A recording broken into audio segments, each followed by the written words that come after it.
Bluster की जादुई यात्रा।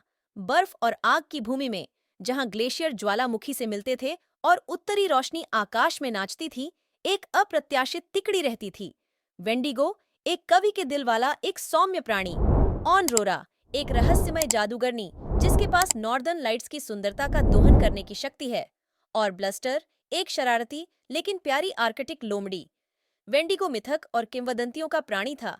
अक्सर उसके भव्य कद और बर्फीले बाहरी हिस्से के कारण गलत समझा जाता था। हालांकि अपने ठंडे दिल की गहराई में उन्होंने कविता के प्रति प्रेम और रोमांच की लालसा रखी। करामाती जादूगरनी ऑरोरा के पास नॉर्दर्न लाइट्स को बुलाने की दुर्लभ क्षमता थी। अपने हाथ के एक झटके से वह रात के आकाश को लुभावने रंगों और पैटर्न से रंग सकती थी। उसकी बुद्धिमत्ता और जादू पूरे देश में जाना जाता था। चतुर आर्कटिक लोमड़ी ब्लस्टर अपनी छुटीली हरकतों और अतृप्त जिज्ञासा के लिए जाना जाता था। उनकी चपलता और साधन संपन्नता ने अक्सर उन तीनों को मुश्किल परिस्थितियों से बाहर निकाला और अद्भुत सफलता हासिल की। एक सर्दियों की रात, जब तारे ऊपर चमक रहे थे और उत्तरी रोशनी दूर तक चमक रही थी, वेंडिगो एक इच्छा के साथ अरोरा के पास पहुंचे।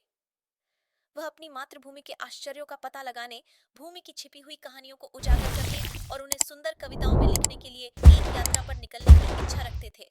ऑनरोरा, वेंडिगो की काव्यात्मक भावना से मोहित होकर इस जादुई यात्रा पर उसके साथ जाने के लिए सहमत हो गई। उनका मानना था कि नॉर्दर्न लाइट्स के मनमोहक दृश्य उनकी रचनात्मकता को प्रेरित कर सकते हैं। ब्लस्टर ने उनकी योजनाओं को सुनकर उनके साथ शामिल होने का फैसला किया, रोमांच के लिए उत्सुक और रास्ते में स्वादिष्ट व्यंजनों का वादा किया। उनकी यात्रा जमे हुए पहाड़ों और बर्फ से ढके पहाड़ों पर एक यात्रा के साथ शुरू हुई। उन्हें बर्फीले तटों पर चंचल सीलों, विशाल टुंड्रा में बुद्धिमान बारहसिंगों और यहाँ तक कि सहायक कल्पित बौनों के एक समूह का सामना करना पड़ा, जिन्होंने अपनी प्राचीन कहानियां साझा की। एक रात, जब वे चमकदार नॉर्दर्न लाइट्स के नीचे डेरा डाले हुए थे, वेंडिगो ने आकाश में अलौकिक प्रदर्शन से प्रेरित होकर एक कविता पढ़ी। उनके शब्द ठंडी हवा में तैर रहे थे, जो रोशनी के जादुई नृत्य की एक ज्वलंत तस्वीर पेश कर रहे थे। अरोरा, उनके शब्दों से प्रभावित होकर, प्रदर्शन में जादू का अपना स्पर्श जोड़ दिया।